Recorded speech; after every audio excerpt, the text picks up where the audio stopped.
नमस्कार दोस्तों, सीपीआर एक ऐसा जीवन रक्षक तकनीक है जिसमें आप बिना किसी मेडिकल डिवाइस का इस्तेमाल किए सिर्फ आप अपने हाथ और मुंह के द्वारा जो है किसी व्यक्ति की आप जान बचा सकते हैं जब किसी व्यक्ति को हार्ट अटैक या कार्डियक अरेस्ट होता है। तो इसलिए आज इस वीडियो में हम लोग जानेंगे कि सीपीआर क्या है और कैसे परफॉर्म किया जाता है और हम सभी को जो है सीपीआर देना क्यों आना चाहिए। क्योंकि दोस्तों पिछले 2 सालों में जो है हम लोगों ने देखा कि कई सारे यंग और फिट लोगों को भी और कम उम्र वाले लोगों को भी जो हार्ट अटैक की वजह से जो डेथ हुई है, तो उन सभी को जो हार्ट अटैक है वो हॉस्पिटल के बाहर हुआ है और हॉस्पिटल पहुंचने से पहले ही जो है उसकी डेथ हो गई है।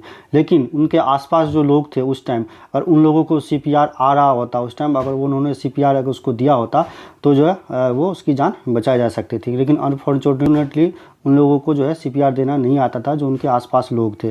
तो एक रिसर्च के अनुसार से अगर किसी व्यक्ति को हार्ट अटैक या कार्डियक अरेस्ट होता है तो उसके तुरंत बाद यदि सीपीआर दिया जाए तो 10 में से 7 लोगों की जान जो है वो बचाई जा सकती है। तो आइए जानते हैं कि सीपीआर क्या होता है। तो सीपीआर का पूरा नाम होता है कार्डियोपल्मोनरी रिसिस्टेशन। तो ये एक प्रकार का जो है जीवन रक्षक तकनीक यानी कि एक प्रकार का प्राथमिक उपचार है जिसमें आप बिना किसी मेडिकल डिवाइस का इस्तेमाल किए जब किसी व्यक्ति को हार्ट अटैक होता है या कार्डियक अरेस्ट की वजह से जो है उसकी धड़कन जो है चलना बंद हो जाता है या उसकी सांसें चलना बंद हो जाता है, तो उस केस में जो है उस व्यक्ति को जो आप सीपीआर दे करके उसकी जान बचाई जा सकती है। तो सीपीआर का सी का मतलब होता है कार्डियो, कार्डियो का मतलब होता है हार्ट, और पी का मतलब होता है पल्मोनरी, पल्मोनरी का मतलब होता है लंग्स, और आर का मतलब होता है रिससिटेशन यानी कि रिकवर। यानी कि सीपीआर एक ऐसा टेक्निक है जिसमें हम हार्ट और लंग्स को रिवाइव कर सकते हैं। यानी कि अगर हार्ट और ब्रेन डैमेज हो गया है हार्ट अटैक के बाद, तो उसको जो हम दोबारा जो है कंप्रेशन और सांस के द्वारा जो हम उसको सर्वाइव कर सकते हैं और उसको हम रिवाइव। इंडिया में जो है 98% लोगों को जो है सीपीआर की ट्रेनिंग नहीं मिला हुआ है, ना उसको देना आता है। सिर्फ 2% लोगों को ही जो है सीपीआर की ट्रेनिंग जो है उन्होंने लिया हुआ है, और उसमें से सिर्फ 1% ही लोग ऐसे हैं जिन्होंने कभी अपना सीपीआर का जो है यूज इस्तेमाल किया हुआ है। और जितने भी हार्ट अटैक होते हैं लोगों को, उनमें से जो 80 से 90% होता है वो हॉस्पिटल के बाहर होता है, या तो उसके घर में होता है या उसके वर्क प्लेस या ऑफिस या किसी पब्लिक प्लेस में होता है। लेकिन उस टाइम यदि उसके आसपास जो अगर लोगों को सीपीआर देना आ रहा होता, अगर दिया जाए तो उसकी जान जो है बचाई जा सकती है। क्योंकि कार्डियक अरेस्ट के तुरंत बाद अगर किसी व्यक्ति को सीपीआर दिया जाता है तो उसका जो बचने का जो चांसेस होता है वो डबल ट्रिपल हो जाता है, यानी कि 50% चांसेस होता है उसका वो बचने का चांसेस होता है। अगर यदि सीपीआर नहीं दिया जाए तो हार्ट अटैक के जो है बाद होता है वो 3 से 4 मिनट बाद उसका जो ब्रेन जो होता है वो डेड होने लग जाता है, और हर 1 मिनट बाद जो है उसका बचने का चांसेस जो होता है 7 से 10% कम हो जाता है। तो इसीलिए जो है सीपीआर देना बहुत ज़रूरी होता है अर्ली। अगर किसी व्यक्ति को हार्ट अटैक या कार्डियक अरेस्ट होता है तो उसी टाइम जो है विदिन 5 मिनट जो है सीपीआर देना बहुत ज़रूरी होता है। तो सीपीआर कैसे दिया जाता है? तो अगर कोई व्यक्ति अचानक बेहोश हो जाता है तो सबसे पहले हमें उसका वाइटल साइन चेक करना है, यानी कि उसकी देखना है कि बॉडी में मूवमेंट है या नहीं है, उसकी सांसें चल रही है या नहीं चल रही है। क्योंकि कई बार क्या होता है कि कमज़ोरी की वजह से भी, चक्कर आने की वजह से भी बेहोश हो जाता है, या ब्रेन डैमेज, स्ट्रोक के वजह से भी हार्ट अटैक, या कुछ और रीजन की वजह से जैसे मिर्गी वगैरह की वजह से भी बेहोश हो जाता है। तो सबसे पहले हमें देख करना है कि उसका सांसें चल रही है नहीं चल रही है, उसका बॉडी में मूवमेंट है या नहीं है। तो इसके लिए हमें क्या करना होगा कि सबसे पहले पेशेंट को जो है हमें उसके नाम से बुलाना है। अगर मान लीजिए किसी पेशेंट का नाम विकास है तो हमें उसका बुलाना है कि विकास आप ठीक हो, और उसके कंधे पे हाथ रख के थपथपाना है 2-3 बार ताकि उसका बॉडी में मूवमेंट हो। यदि उसके बॉडी में मूवमेंट नहीं है, अगर सांसें जो है बहुत धीमे चल रही है या नहीं चल रही है, तो हमें सबसे पहले उसको एक फ्लैट सरफेस पे लेटाना है, और लेटा करके जो है उसको इस तरह से जो हमें उसको पोजीशन पे रखना है ताकि उसका जो हेड है नीचे की तरफ आए और उसका जो चिन है ऊपर की तरफ आए, ताकि उसका जो एयरवे है यानी कि सांस की जो नली है पूरा खुल जाए और सांस जो है प्रॉपर जो है उसके लंग्स में जाए। उसके बाद तीसरा स्टेप है, हमें देखना है कि लुक, लिसन और फील, यानी कि हमें देखना है कि उसकी जो है सांसें चल रही है या नहीं चल रही है, तो हमें देखना भी है और उसको फील भी करना है।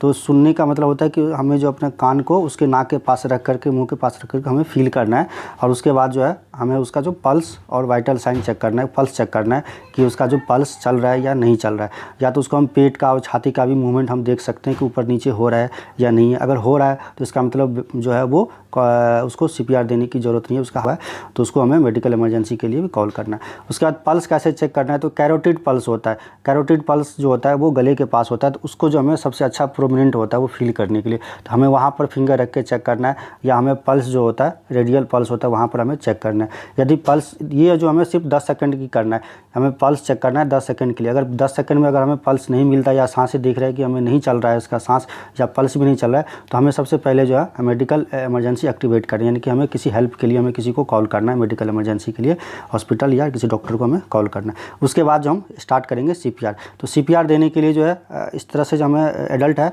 तो हाथ को इस तरह से जो हम अपने एक हाथ को उसके ऊपर दूसरे हाथ को रख करके इस तरह से हम उसको करेंगे। तो इसमें 3 कंडीशन है कि बच्चे के लिए अलग होता है, एडल्ट के लिए अलग होता है और जो इन्फेंट होता है उसके लिए अलग होता है। तो अगर कोई एडल्ट है तो एक हाथ पे दूसरा हाथ रख करके और उसको इस तरह करना है। अगर कोई चाइल्ड है, छोटे बच्चा है, तो उसको जो हमें एक ही तलहत्ती से उसको हम CPR देना है, छाती को कंप्रेस करना है। अगर कोई इन्फेंट है, अगर 1 साल का बच्चा है, तो उसको हम 2 फिंगर से ही उसके चेस्ट को प्रेस करना है। और इस तरह से होता है कि जो एडल्ट होता है उसको 2 इंच छाती हमें नीचे दबाना होता है, यानी 1 से 2 इंच छाती हमें नीचे दबाना होता है। और जो छोटे बच्चे होता है उसका जो 1 से 1.5 इंच हमें नीचे दबाना होता है। तो इस तरह से जो हमें CPR देना स्टार्ट करना है चौथा स्टेप में। तो CPR देने के लिए सबसे पहले जैसे मैंने बताया वैसे हाथ को रखना है और उसके दोनों जो निप्पल होता है उस दोनों निप्पल के बीच में जो चेस्ट होता है वहाँ पर रख करके और हमें जो है कंप्रेशन देना, यानी कि 100 से लेकर के 120 कंप्रेशन पर मिनट, इतना स्पीड से हमें देना है। और ऐसा नहीं कि देते ही रहना है, यानी कि 30 कंप्रेशन देने के बाद उसको 2 बार हमें सांस देना होता है। यानी कि 30 बार जो है अगर हमने कंप्रेशन दे दिया तो रुक करके उसको हमें जो है चिन को ऊपर करके और उसको नाक को जो है बंद करके और उसको मुंह में जो है हमें सांस फील करना है। 2 बार हमें इस तरह से हमें सांस देना है ताकि उसको जो है लंग्स में ऑक्सीजन जाए और वो उसका जो हार्ट है वो सर्वाइव करने लगे। तो इस दौरान जो कई सारे कॉम्प्लिकेशन देखने को मिल सकता है। तो ये आपको ये नहीं देखना है कि उसको हम जोर से देंगे तो उसका हड्डी टूट जाएगा, पसली टूट जाएगा या लंग्स फट जाएगा, ऐसा कुछ नहीं देखना।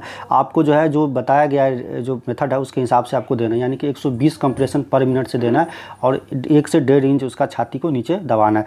भले ही उसका छाती की हड्डी टूट भी जाए तो कोई बात नहीं, अगर लंग्स में कुछ डैमेज भी हो जाए तो कोई बात नहीं, लेकिन अगर वो बच गया तो दोबारा जो है वो सर्वाइव हो सकता है, हड्डी जुड़ सकता है। लेकिन जो है अगर ये सोच के अगर हम नहीं देंगे कि उसका लंग्स जो है डैमेज हो जाएगा या स्टर्नम टूट जाएगा, छाती की हड्डी टूट जाएगी, तो उसकी जान जो है नहीं बचेगी। तो ये सब हमें ध्यान में नहीं रखना है। तो डॉक्टर के अनुसार से जो है आपको कंप्रेशन देना है, 100 से 120 कंप्रेशन पर मिनट के हिसाब से देना है और 30 कंप्रेशन के बाद उसको सांस देना है और 1 से 1.5 इंच उसको छाती को हमें नीचे दबाना होता है। इस दौरान ये देखना होता है कि आपको जो है अपने हाथ को जो है जो कलाई होता है उसको मोड़ना नहीं है, बिल्कुल सीधा रख के देना होता है। और आजकल एक नया टेक्निक भी होता है AED, जिसको बोलते हैं ऑटोमेटिक एक्सटर्नल फेब्रिलेटर। तो जो हेल्थ केयर प्रोफेशन है उसको ये देना आता है। आजकल जो है रेलवे